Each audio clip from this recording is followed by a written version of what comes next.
Hi, welcome to this recorded webinar with me, Helen Oakwater.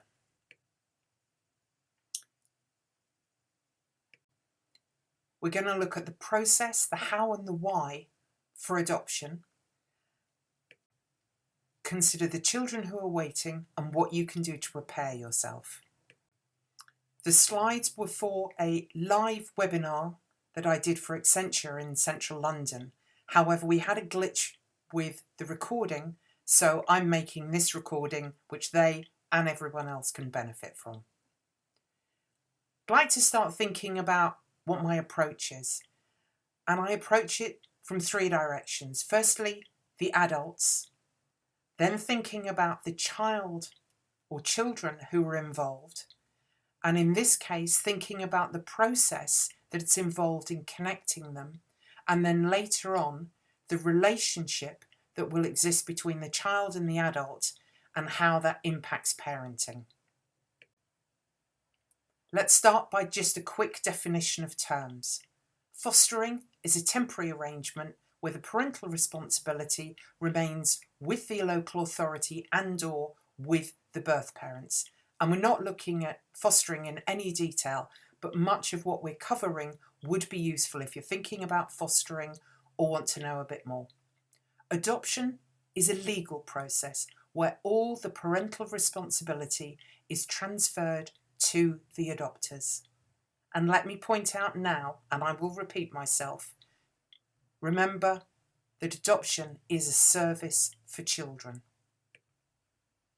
So who am I, and by what right am I delivering this to you? I'm an adoptive parent for 25 years plus, having adopted a sibling group in the early 90s. I've worn a number of different hats in the adoption and fostering world. I'm also an executive coach and trainer, and I have a particular interest in trauma.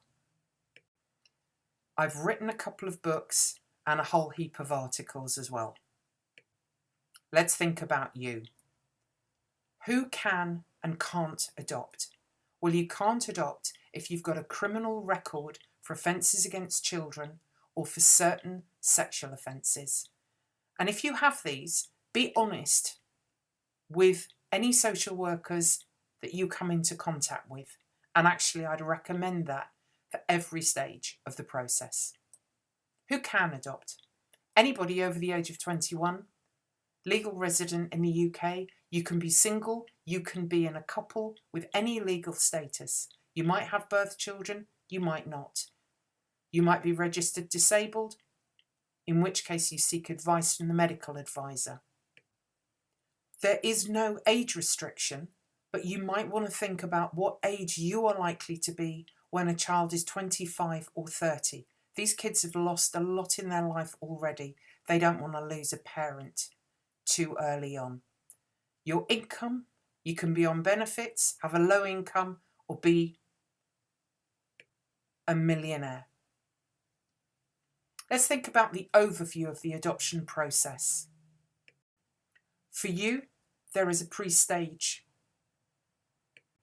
1, which is the exploration, which is probably what you're doing now. Stage 1 is when you've decided on a local authority or an independent agency, and they're doing the initial checks. Then there's some training and assessment, then you're matched with the child, and then the child moves in. And we'll drill down into that a little later. Some people think the process is intense, and they need to understand why. And it's because the children who wait. It is very rare that relinquished babies are put up for adoption. On average, the age of the children being placed between 1 and 4 years, and some are sibling groups.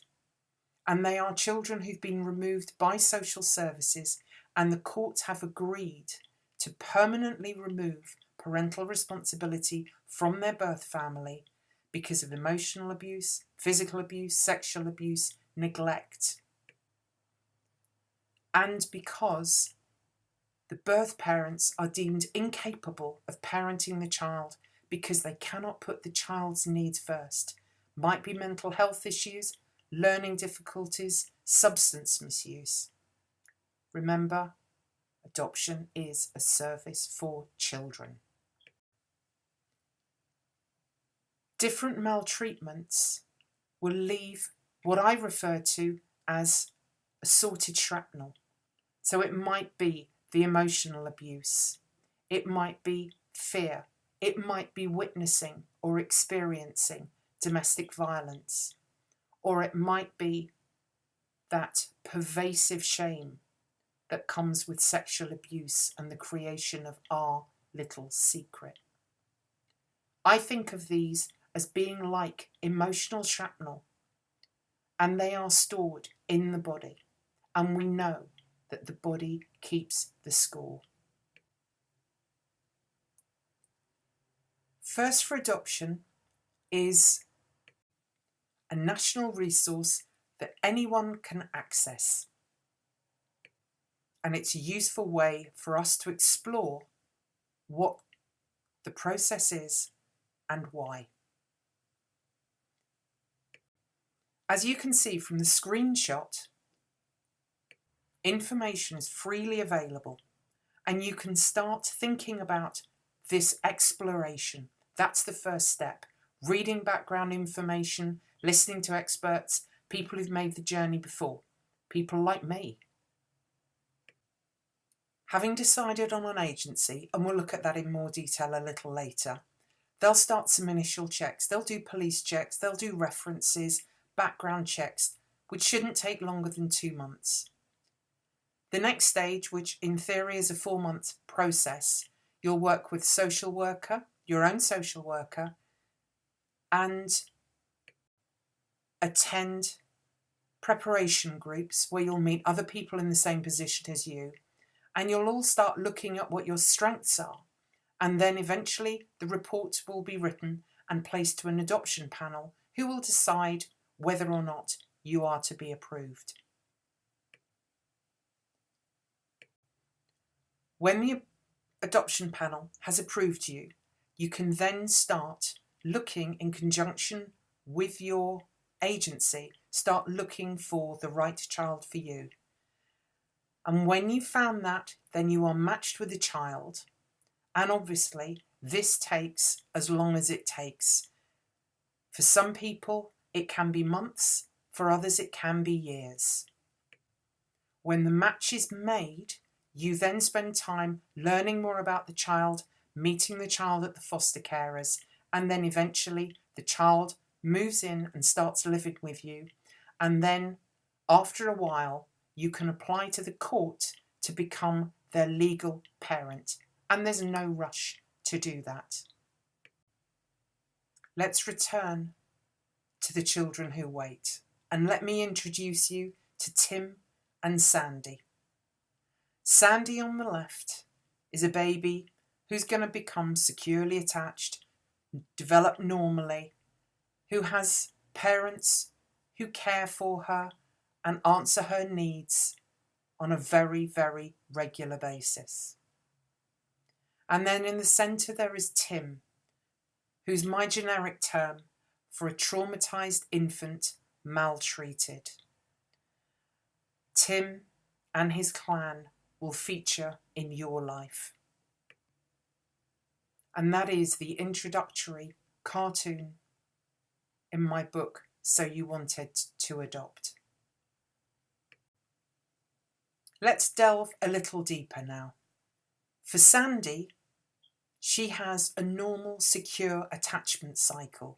She has a need, she cries, then somebody picks her up and goes, "No, darling, no, it's all right, no, whoa," and does that singy-songy voice and holds the baby and cuddles them and looks into their eyes, and then the baby starts calming and trust develops between the child and the adult. And this cycle continues thousands and thousands of times as the mother and baby attune to each other, as the father attunes, as the caregiver attunes with that baby. And so, as a result, the baby learns that they're safe, that people love them, they're important, they can trust adults, and as a result, a secure attachment can occur between child and others. Attachment is important, and it is created by the relationships that we have. So it is very, very important, and a phrase you will hear repeatedly. Sadly, not every child receives that. Some have this sort of experience. They have a discomfort, a need, and they protest, they cry, and their mother doesn't respond. Maybe she's been drinking. Maybe she's depressed, severely depressed, and she doesn't respond. And then the baby cries even louder. And then the mother responds, either with anger, resentment, shouts at the baby, or she doesn't respond at all. And the baby may give up and be filled with rage or apathy instead of trust. And the baby learns to play with itself and becomes maybe apathetic. This is the sort of experience that Tim, this traumatised infant, maltreated, will have. And as a result, they end up with this negative view of themselves and the world, that they're not important, the world's not okay, people hurt you, that you're alone, not cared for, you're unlovable, and of no value. And as a result, fractured and fragmented attachments occur between the child and others, and that has a legacy. And staying with the child, let's think about their adoption path. The child will enter care, into a foster home, and then decisions will eventually be made that the child is to be adopted. Then eventually a placement order, then eventually the local authority finds a match between the child and the adopter. Child is placed. Notice the length of time that takes. It can be several years for that to happen. And this too leaves a legacy. So I hope you can see that actually adoptive parents have to be much more than normal parents, and that the adoption journey requires a big mindset shift to take you from my own healthy baby to someone else's damaged child.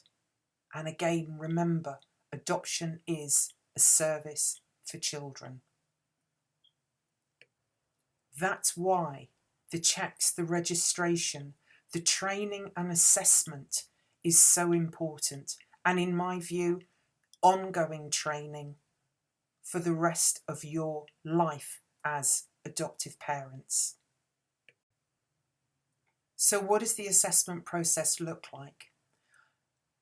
There are 3 routes to select the agency with whom you choose to go through the process. It could either be a local authority, and some of them operate within consortiums, and that now also applies to number 3, the regional adoption agencies, which is a mixture of voluntary adoption agencies and local authorities. And a voluntary adoption agency specialises in preparing adopters but doesn't actually have the children. They are with the local authority. If you go down the VAA route, then your social worker and the VAA will help you find children from within local authorities. Your choice is completely whether you go with a local authority or with a VAA. And my advice to you would be go to lots of different open evenings and open days that both of them offer. Go to different local authorities, get a feel for each of the agencies, a sense of what the social workers are like, because you're not just selecting a social worker or an organisation. You need the two of them to work together for you in a way that feels right. And bear in mind, social workers move on, managers move on, agencies can change. So you need to be comfortable with all of the people and feel that it really resonates for you. And everyone is different, which is why I would not recommend any one particular agency. You may be considering having a child from another country. An adoption from any other country has to comply with the international adoption laws and the Hague Convention. It's to stop children being trafficked. With inter-country adoption, there are fees. The home study will cost you $4,000 plus. The Department for Education give a certificate of eligibility, and you can see the two different incomes there.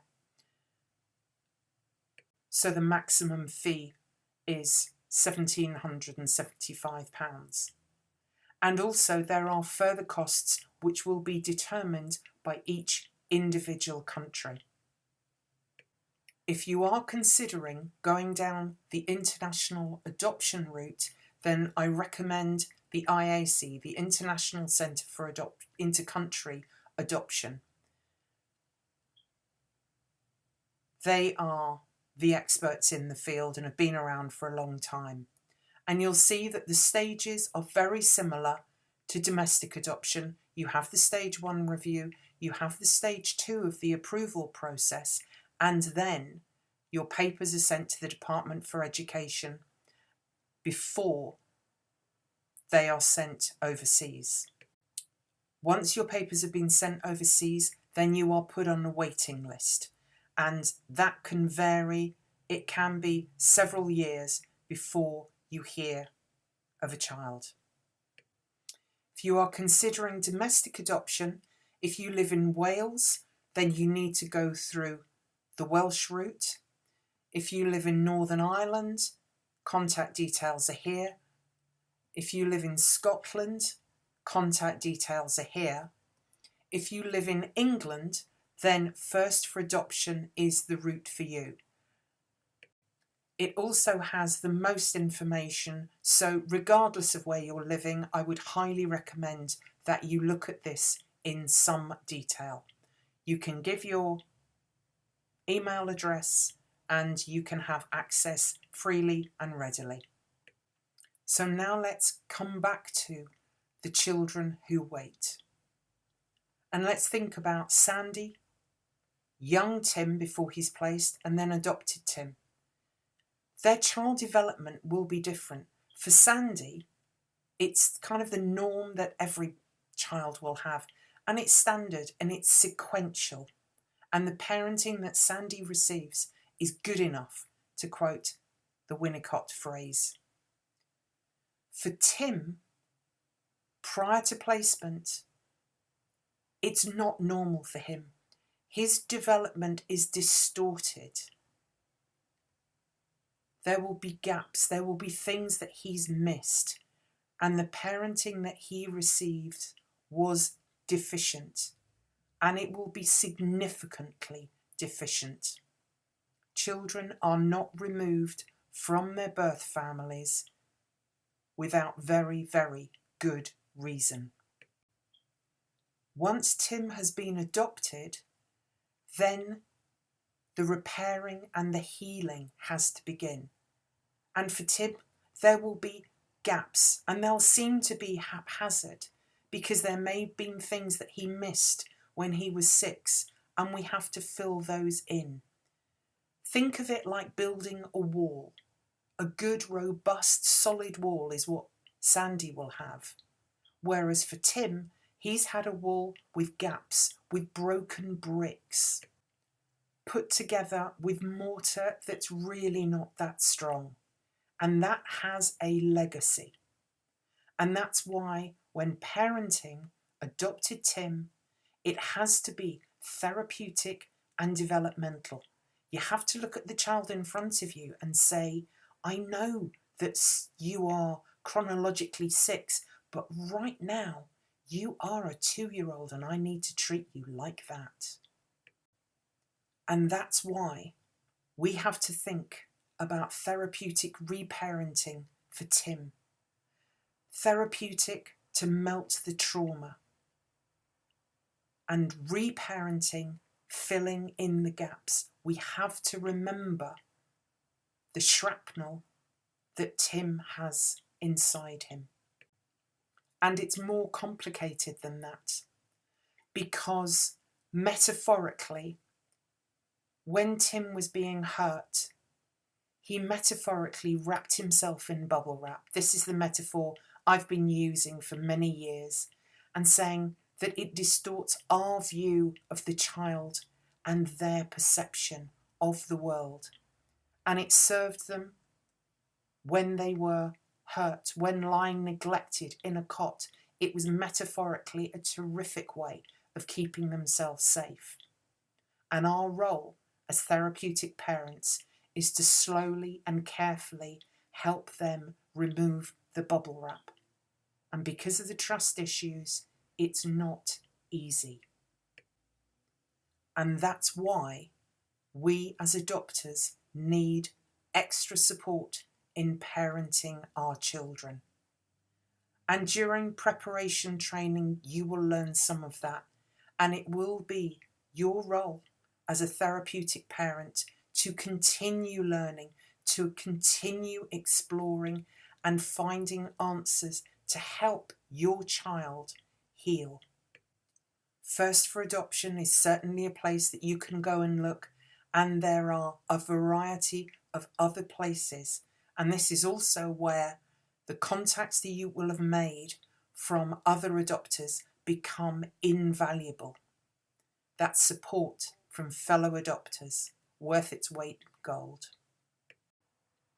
On the First for Adoption website, there are exercises that you can do to help you learn and improve what you know. So here, for example, is one about attachment, and you can learn how the brain development is affected through different types and patterns of attachment, and that it has ramifications.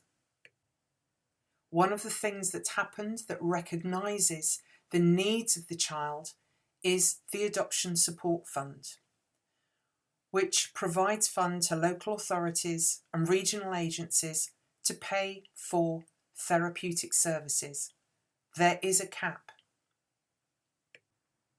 And sometimes local authorities are asked to match fund, and sometimes adopters are asked to match the funding. This website will give you more information. There are a number of independent agencies that provide adoption support and therapeutic services. I'm going to touch on one, which is Family Futures. And the reason I'm touching on that is because it's close to the office that I was delivering training. It's based in Islington, and it not only offers adoption support, it also acts as an adoption agency where you can go and be prepared for adoption. And I have to admit a bias. It is the organisation with whom I did 2 years of therapy with my children, and also where I did my postgraduate adoption and attachment course. The other reason it's here is that it has articles and resources that you will find useful. Because one of the things that you'll need to think about is what it's like living with traumatised children. Doing this therapeutic, some people call it developmental reparenting, where you're undoing damage, filling in the gaps, and the challenge is it's often counterintuitive. And it does require extra competencies that, in inverted commas, normal parents, those who are parenting Sandy, don't require. And sometimes what happens for us is that we get secondary trauma. And it is a challenge because the world looks at us and doesn't see us through the lens of trauma. It can seem counterintuitive, which can make it fairly isolating. And because of that, we often need to have extreme self-care for ourselves. If you think about parenting a child with developmental gaps, you take a 13-year-old into the supermarket, and that 13-year-old looks 13, and then something triggers them and they start acting like a toddler. And actually you look at them and you realise that through the bubble wrap underneath there is a terrified, frightened, fearful child. And what you need to do is calm that child, is to help them calm themselves. And so you very gently approach them, gently put your arms around them, say, it's okay, you're safe, it's all right, you're safe.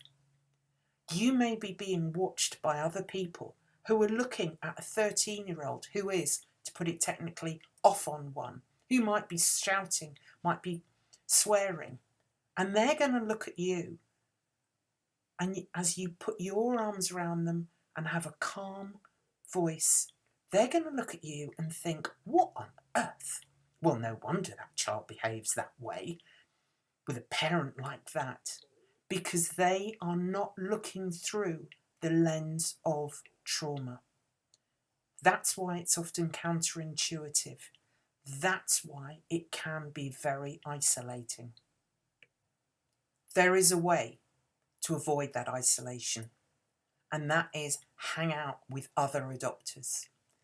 And here, Adoption UK is absolutely invaluable.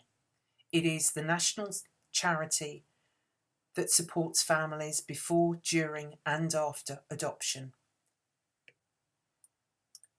I was a local coordinator for Adoption UK for over a decade. I was a trustee for 6 years. I have a particular affection for this organisation. It runs local groups, it has conferences, it offers training. More than anything else, you can meet other people like you, and more importantly, people who've been down the path before you. Having somebody going down the path before you is what led me to set up my website, which is Fab Parents, which stands for Foster, Adopted and Birth. And it's what I wished I'd had 25 plus years ago, and at various stages on my own adoption journey. And it's got information, it's got online training, it's worth an explore. I also have some videos on YouTube, including a 13-minute video where I'm talking about Tim that was filmed at a conference in Sydney.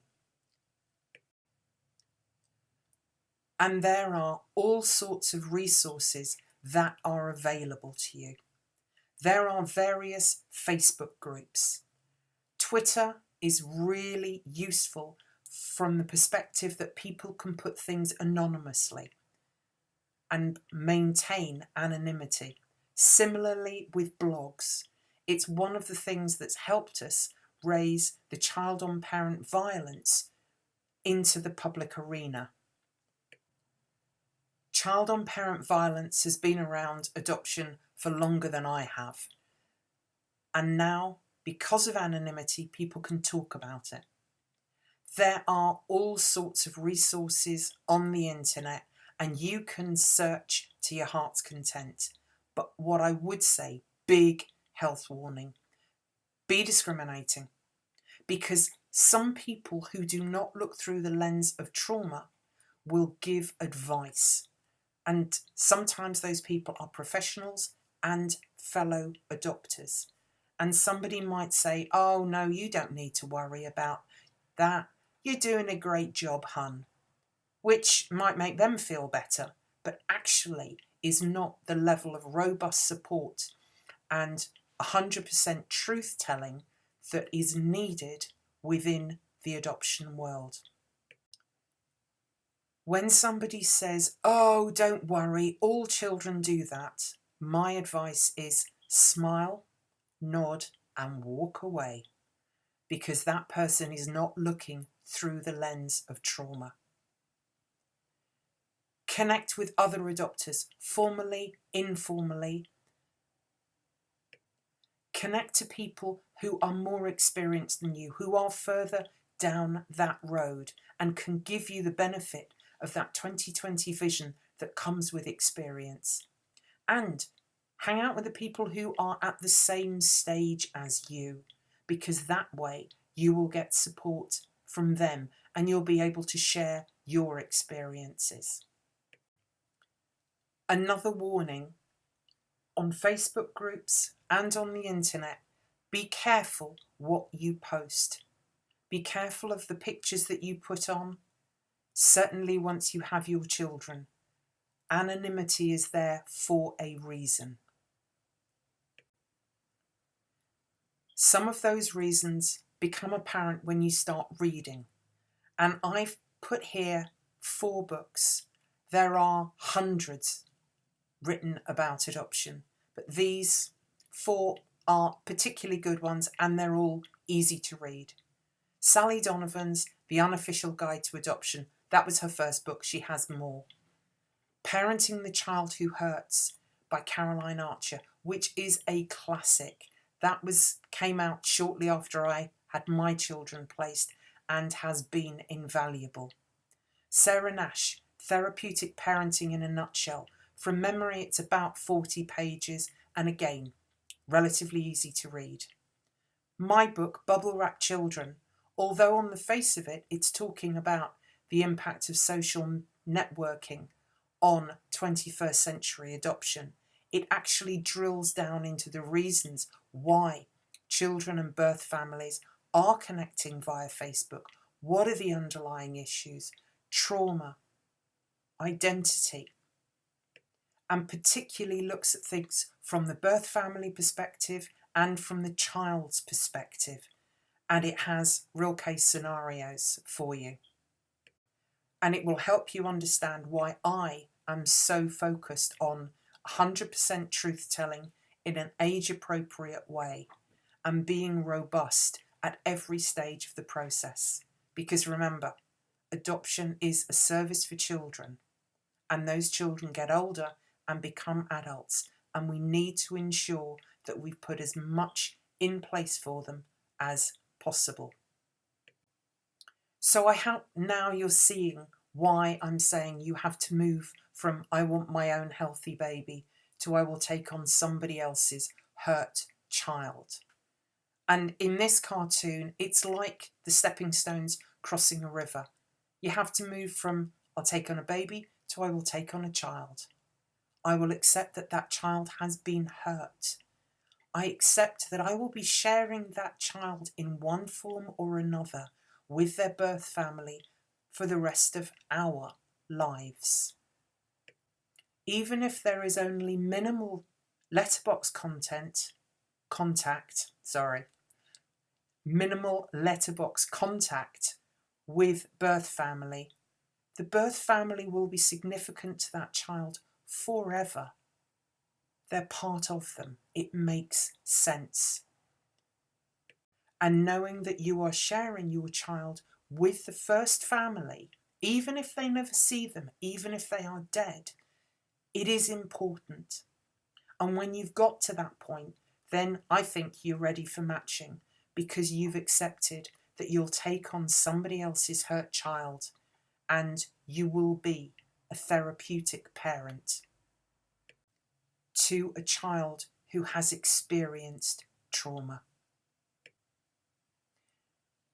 There are various resources on Fab Parents, online training, a whole heap of things, including material that you can share with family, friends, teachers, a range of people to help educate them. And it fits in with the principle of being a leading learner. You will need, in my opinion, to continue learning about adoption, trauma, child development. Once your child has arrived, and continuously.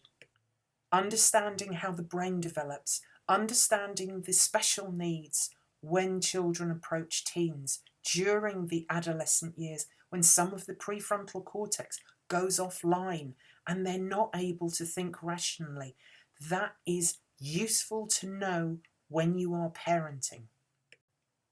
There are lots of resources around, many books, many websites, many blogs. Enjoy them.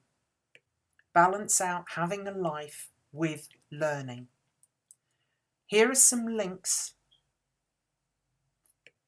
for the various organisations and contacts that I've talked about in this webinar. I hope you found it useful. I hope you can point other people at it as a way of educating them. And I believe that the more you can educate your friends and family before the little legs walk into your home, the more support you will then be able to get from them. You need to help them understand that if they want to support you, it'll be much better if they come round with a couple of lasagnas, offer to do your washing or your shopping, rather than wanting to play with the child, because you need to do that so that you can create loving attachments between yourself and the child. Whatever your decision, I wish you luck and happiness on your journey. Take good care. Helen Oakwater, Fab Parents.